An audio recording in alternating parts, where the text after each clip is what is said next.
There are certain birthdays you never forget.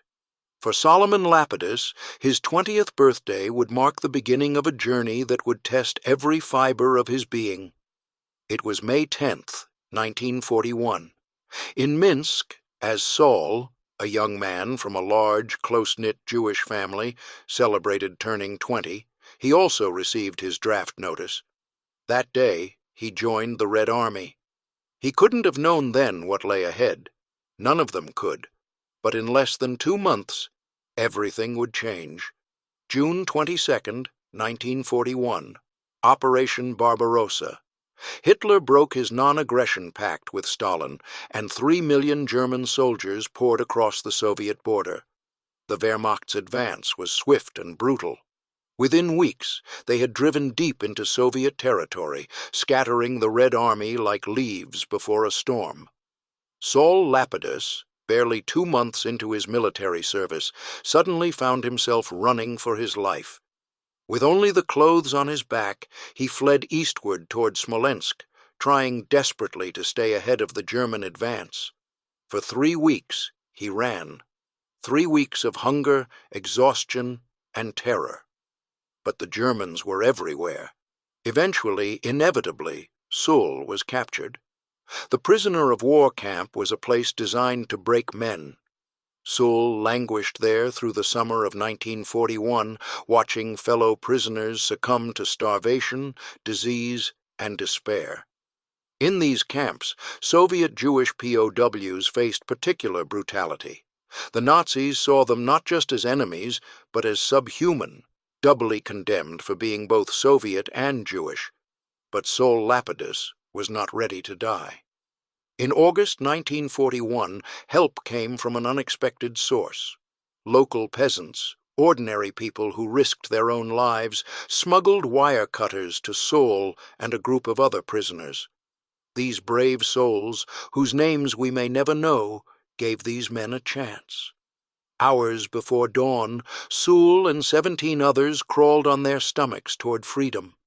Every sound seemed amplified in the darkness, the rustle of clothing against earth, the distant bark of dogs, the pounding of their own hearts. They crawled toward the fence, used those precious wire cutters, and made their way to the forest. They had made it to the relative safety of the woods. But safety, in those dark times, was always relative. But war always extracts its price. Sol had a younger brother who fought alongside him as a partisan. In one of the raids against the Germans, his brother was killed in action. The loss devastated Sol. He withdrew from active combat assignments. The demolitions expert who had struck so many blows against the enemy could no longer bear to continue. The weight of loss, the accumulated trauma of years of fighting and survival, had finally caught up with him. But Sol didn't leave the partisans. Instead, he did something different. He used his expertise to train new partisan recruits, teaching them the skills they would need to survive, to fight back, to continue the resistance that had cost his brother his life. As the war dragged on, the partisan groups continued their operations. By 1944, the tide was turning. The Red Army was pushing westward, driving the Germans back.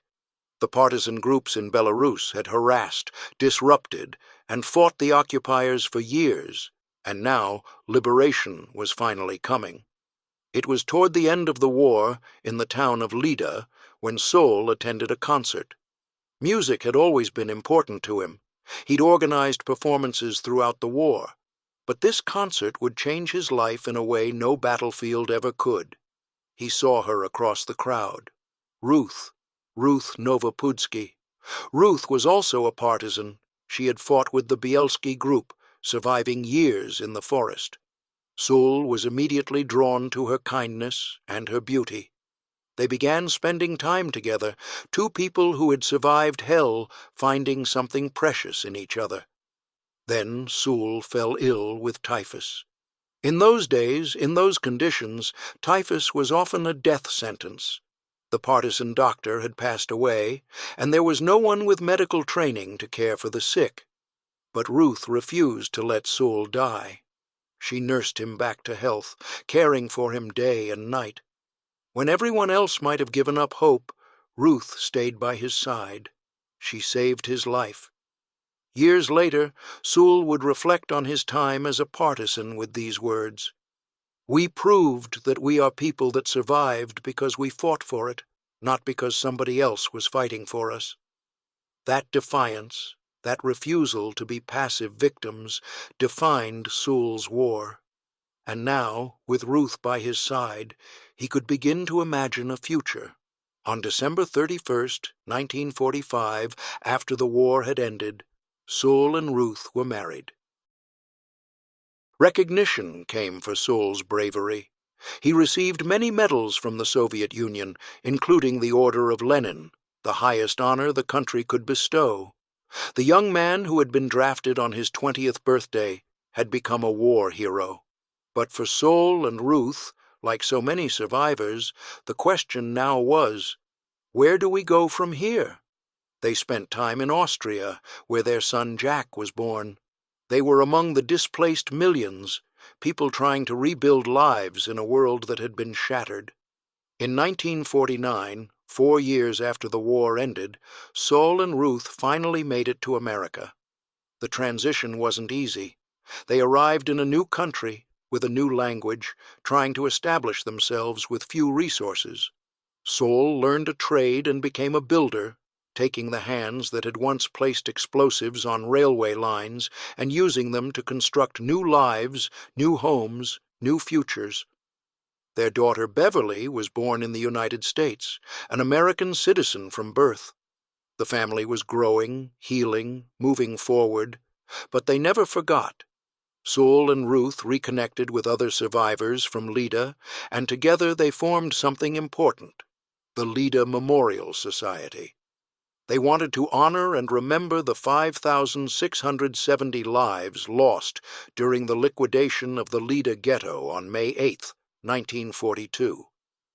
They wanted to ensure that the world would never forget what had happened. The organization continued through the years, evolving into the Holocaust Memorial Foundation, a non-profit organization. Jack, Sol, and Ruth's son helped organize the annual meetings, keeping the memory alive. Their granddaughter, Amanda, eventually became president of the foundation. Sol and Ruth became proud grandparents. Danielle, Amanda, and Samara were their treasures. And then came Blake, Danielle's son, ensuring that the story would continue into yet another generation. Ruth, throughout the post-war years, carried her own burden of memory. She testified twice at Nazi war trials, providing crucial eyewitness testimony against the German officer who had killed her mother. Speaking about those times was never easy for her, but she did it because the truth mattered. Justice mattered. Sol Lapidus became a successful businessman in America, building a life far removed from the forests of Belarus. But he never stopped being that young man who had chosen resistance over surrender, who had refused to be a passive victim, who had fought back against impossible odds. Think about the arc of Sol Lapidus's life. On his 20th birthday, he was drafted into an army. Within weeks, he was running for his life. He was captured, imprisoned, but he refused to stay a prisoner. He escaped, he fought, he resisted.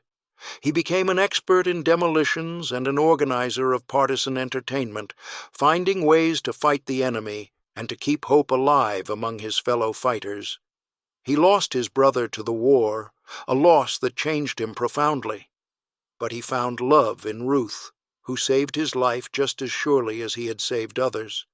Together, they survived, immigrated, built a family, and dedicated themselves to remembering what had been lost. Sol Lapidus's story reminds us of something crucial. The Holocaust wasn't just about victims. There were resistors. There were fighters. There were people who looked at the most powerful, most evil war machine the world had ever seen and said, no. They fought in the forests. They blew up railway lines. They saved lives. They sang songs. They fell in love. They survived. And they proved, in Sol's own words, that they were people that survived because we fought for it, not because somebody else was fighting for us. The Order of Lenin that Sol received, the highest Soviet honor, recognized his bravery. But perhaps his greatest achievement was simply this: he refused to be defeated. In the face of unimaginable evil, he chose resistance. In the depths of loss, he chose life. In the darkness of war, he created moments of light. Sol Lapidus lived a long life in America, dying with his family around him, having built something beautiful from the ashes of tragedy. His children, grandchildren, and great-grandchildren carry his story forward, ensuring that the world remembers not just how 6 million Jews died, but how thousands of them fought back. This is the story of Sol Lapidus, a young man from Minsk who became a Red Army soldier, a prisoner of war, an escaped partisan, a demolitions expert, an entertainer, a husband, a father, a businessman, and a witness to history. He was 20 years old when his war began, and he spent the rest of his life proving that even in humanity's darkest hour, courage, love, and resistance could survive. Remember his name, remember his story, and remember, they fought back.